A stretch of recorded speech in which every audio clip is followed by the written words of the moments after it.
What's happening, guys? Hope you're all having a fantastic morning, day, evening. Not sure what time zone you're in. Regardless, today's video is going to be fun. I'm going to go out in the city, explore a little bit. I'm going to meet up with a buddy of mine. His name is Brody. You guys know him from previous videos. He's the coffee guy in our group. So definitely going to get some coffee today, which I'm really stoked about. It's about 10 a.m. right now. Woke up for sunrise. Saw it was cloudy, so I said, nah, it's not gonna work out. I gotta shoot these bad boys today. Got these cool shoes. So Brody's gonna help me with that. And then on top of that, we want to talk to you guys about portrait photography. This is something I really enjoy doing. I think you guys are gonna find value in it. I'm gonna see what Brody's perspective is on it. That's about it. Let's go see Brody.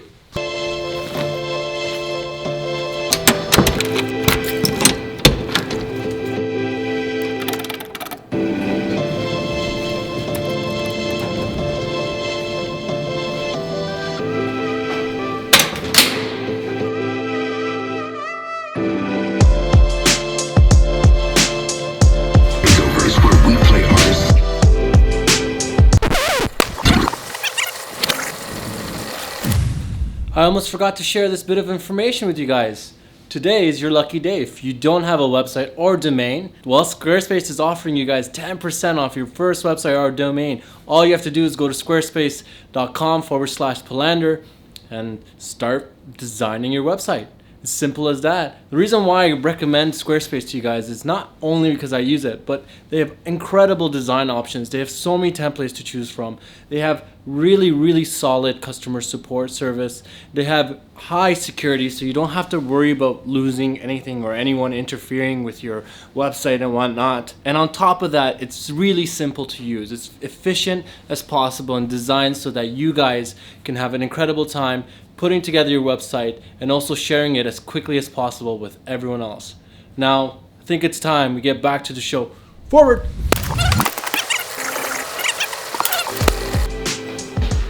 Waiting for Uber, as always.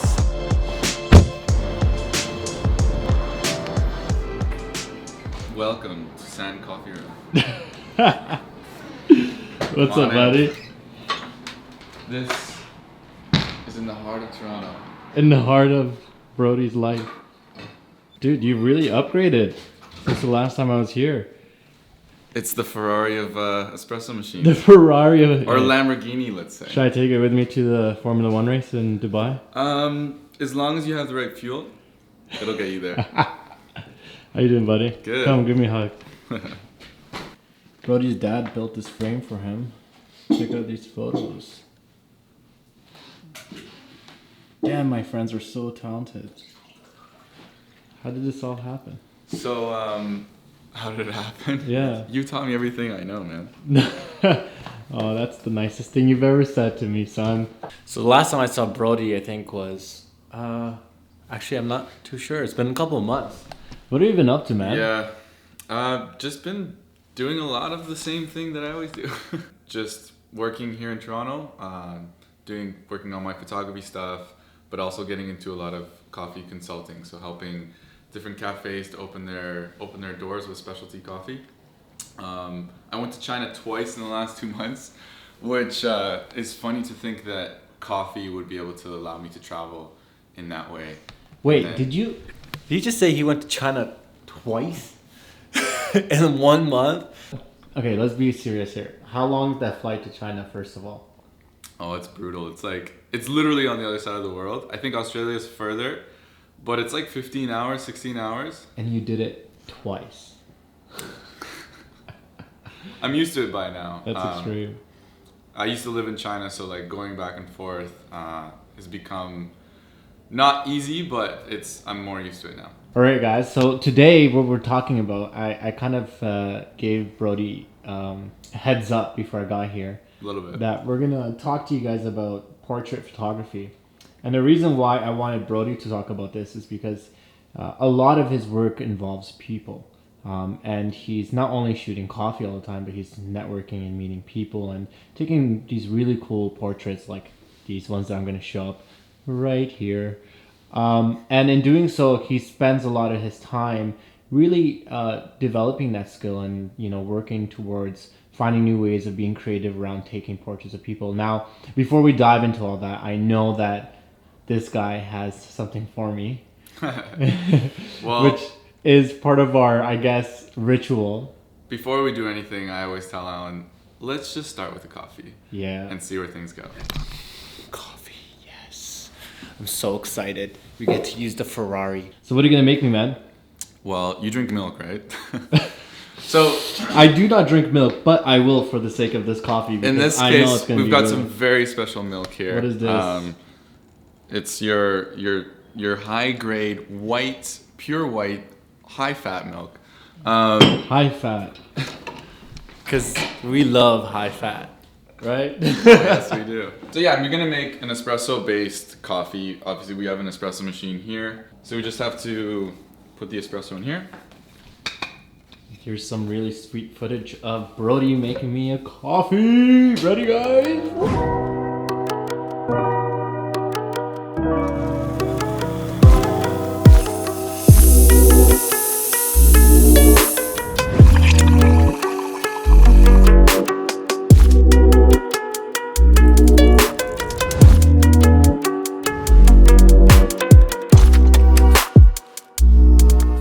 I legit haven't had one of Brody's coffees in a very long time, and I can't even begin to describe how excited I am for this, because good coffee is really hard to come by, and someone who can make a good, Espresso? Like an espresso or a latte or anything macchiato. I think, what's the one that Maori always likes? Cortado. Cortado. Hey, can I get a cortado? Because he's Spanish. Because he's Spanish, that's why. Actually, he's Catalan.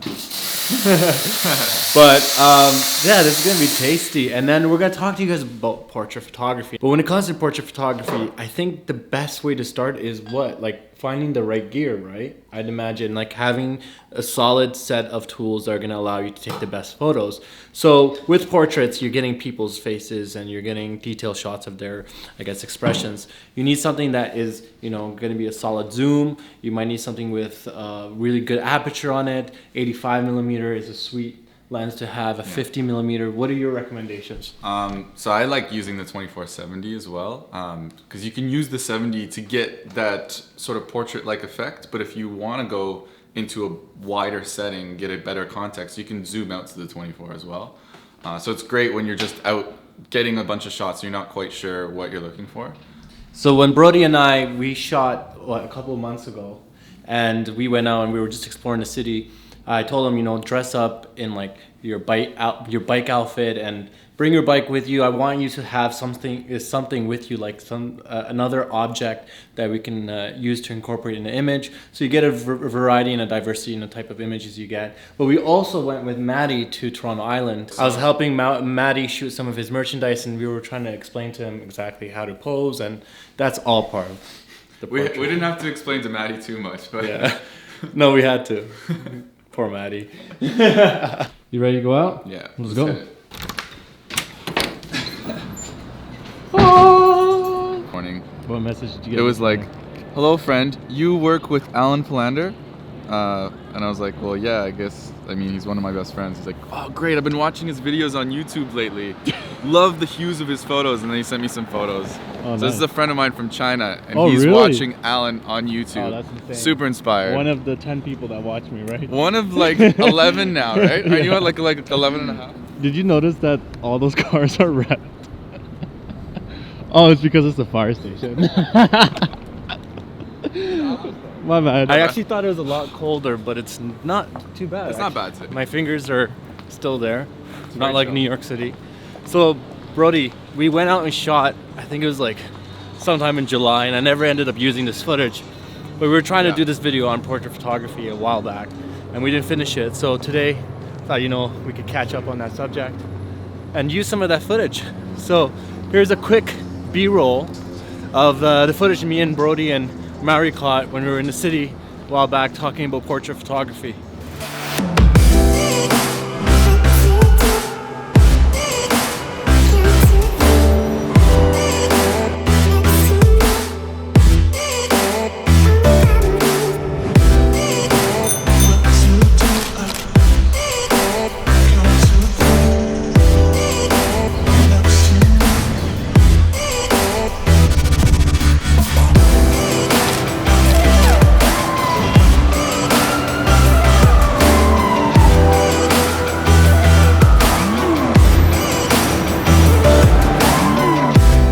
So in order to get creative with portraits, I think the first thing that you really think about is context, right?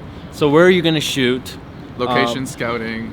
Try to plan out a rough guideline of places that you want to hit, but also be flexible if you find like, you know, a cool alley or some sort of building.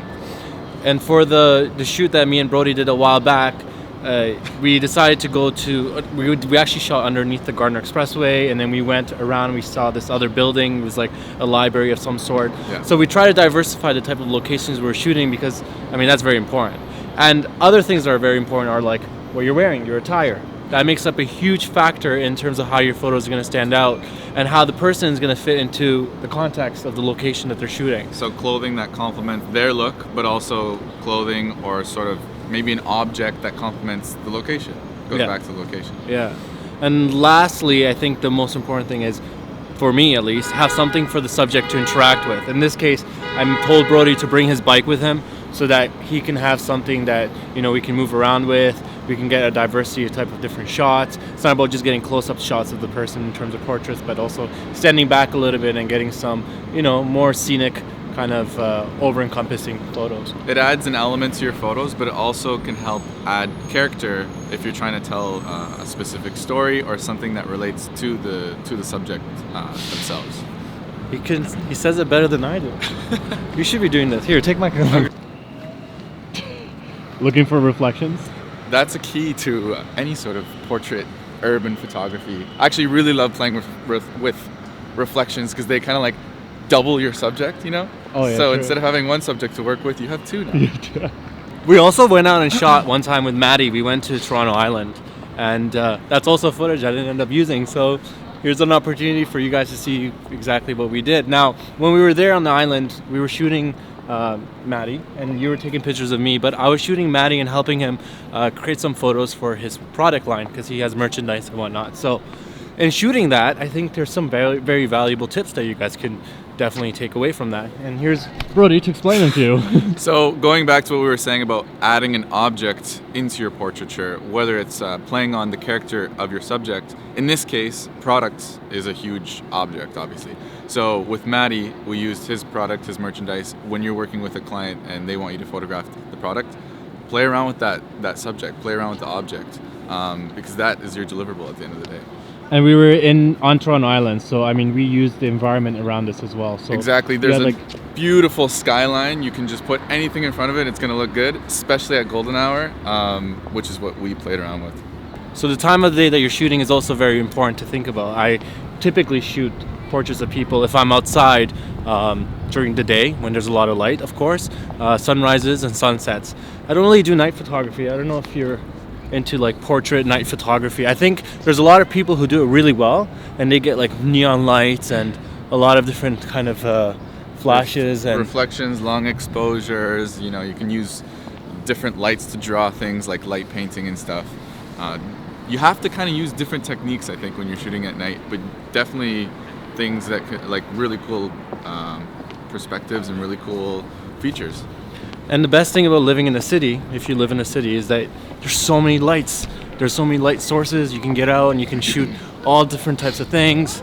And I mean, especially in Toronto, I think it's a very good place to take portraits of people for the most part. In New York, actually, when we were just there, it was absolutely incredible. I mean, I took those pictures of Peter that I had uploaded previously, and they were great.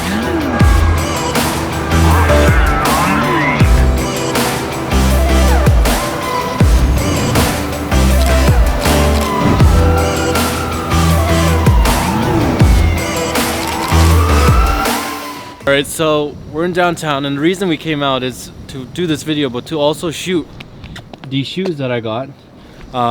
They're pretty slick looking pair of boots. It's a collaboration between Clark's and Land Rover. I know, car manufacturer, interesting, right? They're car shoes. They're car shoes. No, they're not.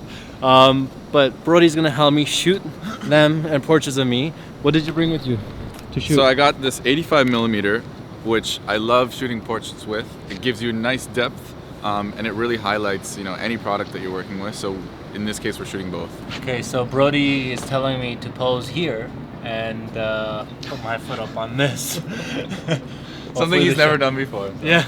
So basically, I told him, go you know, because I like the succession of these different pillars, and it has a nice ledge here that you could just put your shoe up and pretend to tie it. That's what we do, right? Go a little closer to the pillar. With your other foot too. Yeah.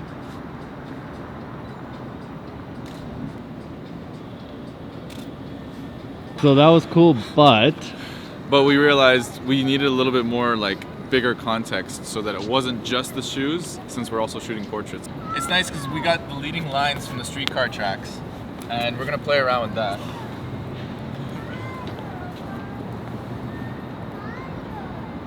Go back up. Keep going.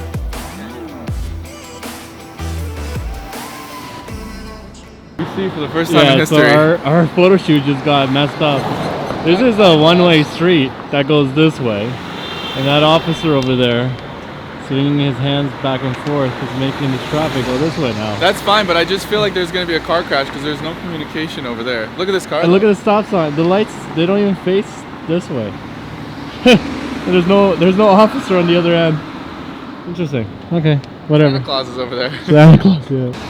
So something else to really take into consideration when you're going out shooting portraits of people is the time of day in terms of the lighting. Right now it's a nice overcast day, so we're getting really defined the high contrast shots, and it makes shooting portraits of people a lot more enjoyable because you're not getting overexposure. You're almost like diffusing the light, so you're controlling it a lot more, and that's one of the benefits I think of shooting in moodier weather, which is why I always go and shoot when the weather is not that favorable or when it's cloudy and whatnot. So in the two video samples I showed you guys of Brody and Maddie, it actually was an overcast day, but in order to get those shots we thought about a lot of things. What did we take into consideration when we were shooting on those days where it wasn't overcast? So for example, bright light is obviously nice to shoot into. The sun, like in the middle of the day, you don't always have the option for an overcast day like this. But if you use the shadows from big buildings and especially reflections off of glass, you can really play around with that. When we went out to Toronto Island with Maddie, it was more in the golden hour at the end of the day, so we were able to play with the shadows of the trees as well. And just like the nice golden sun coming in. So those are some other options if it's not overcast. On top of shooting my shoes, Brody's also going to take some portraits of me so you guys can see examples, live action of how we would go about shooting some portraits, considering the time of the day. So what is it right now? It's about 11 a.m. And it's an overcast day. Brody has a bunch of different locations that he's kind of thought about in terms of incorporating for this. And I'm dressed the way I'm dressed, so let's see what he comes up with. What are you gonna look for, man? So when we're going to location, it's important to actually pay attention to the surroundings on the way. So right now we're here, we see these really nice white vertical lines. I like to think about when I'm shooting portraits, I like to think about the background but also the foreground. So how can you use both of those to create some sort of depth, some sort of dynamic?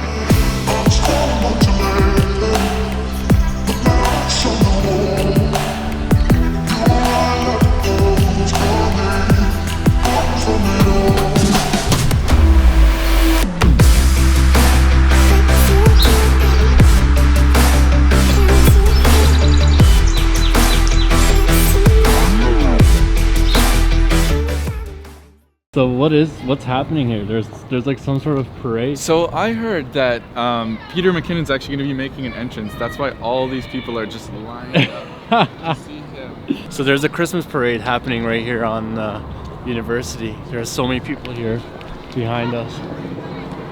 Are you excited to see Santa Claus? I'm very excited. It's been at least 13 years since I saw him last time. Can you tell that he doesn't get presents? He's not a good boy, right? I think my nephew and my niece are here somewhere. Let's go find them. A lot more people than we expected here at Santa Claus's parade. A lot of people are looking at me too, which is interesting. But we didn't manage to see Santa Claus, which is a good thing because we were surrounded by hundreds and thousands of people. And small children. And small children, which my tolerance is only this high for. No, I'm kidding. I do love little kids. Especially my niece and my nephew, who we're probably right now enjoying this parade, I hope. So what's up? Brody's talking to someone very special. Santa Claus. Who are you talking to? It's Santa Claus. Santa's elf here. Dude, are you not hungry? I am very hungry. Let's go get food. Do you want Vietnamese? Hell yeah. Do you even have to ask twice? Let's get pho. Pho? Okay. Largest pho in the world. 16 inches. That's pretty large. Am I down? That's the question I usually ask. I'm not gonna do a 16-inch pho, but I am gonna do some yummy food. Ooh man, how good does this look? Very good. Very appealing. Are you ready to munch on this? Oh yeah. Oh, let's get it. Whoa. That was yummy. Oh yeah. One last bite. One last bite for Brody. I destroyed this meal. You ready to go out and shoot a little bit more?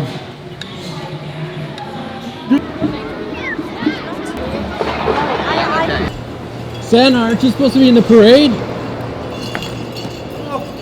Oh, don't worry. I'm heading for my sleigh now. Oh, okay. But you need a picture of me? No, getting a video. You want to say hi? Oh, Merry Christmas, everyone, and to all. Yeah. Oh, A good night. We finally got to see Santa. yes. He's our man. And Merry Christmas. Oh, fist bump. Christmas. That's There all we the go. young people are doing, Yeah. the fist bump thing. Oh, we didn't do it 150 years ago. No, No. it's a new thing. Anyways, You Merry. stay jolly. Take care. I hope you haven't been done. Yeah.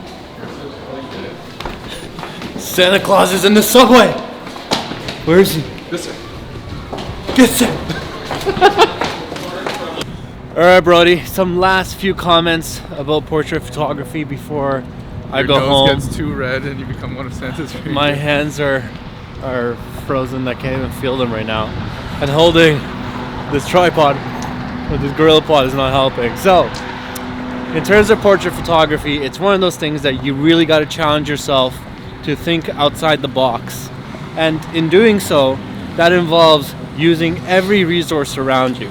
The locations, the subject, what they're wearing, the time of day, and even taking a step further and organizing your thoughts. Maybe conceptualizing the shoot before you even do it. Yeah. And that's obviously something that people do regardless. You know, you have an idea that sparks the conversation and then you begin shooting. It's good to have a structure, but then also just be flexible while you're out there. And if you see something that's worth grabbing or something that could play into it, just keep your awareness to that as well.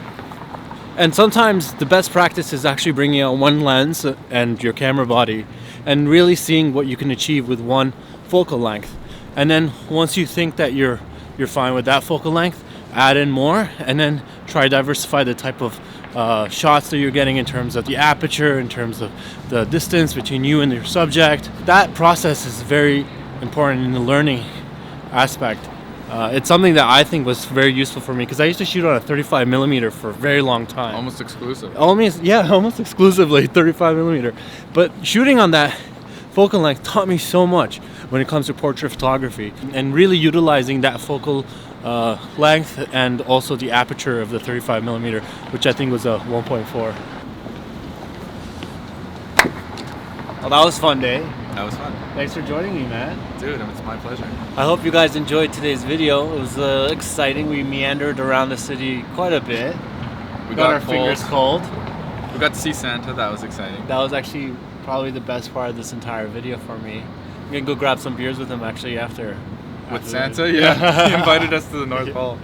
Brody, it's been a pleasure to have you, man. Thank you. Thank you for Appreciate it. sharing your insight. I hope these guys take some value in what you just taught them. I hope so too. Like, these are tips that we've, even working together, we've learned along the way, experimented.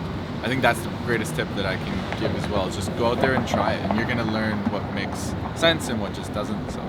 And have good friends that you can, bounce back and forth ideas with. Me and Brody, whenever we're in the city, we go around, we shoot, we take pictures. We help each other learn throughout that process, and I think that's very important. I'm gonna leave all his social account information in the description, so be sure to check him out. And as always, remember to like, subscribe, and comment, and I'll see you guys all On the flip side, next week. Peace.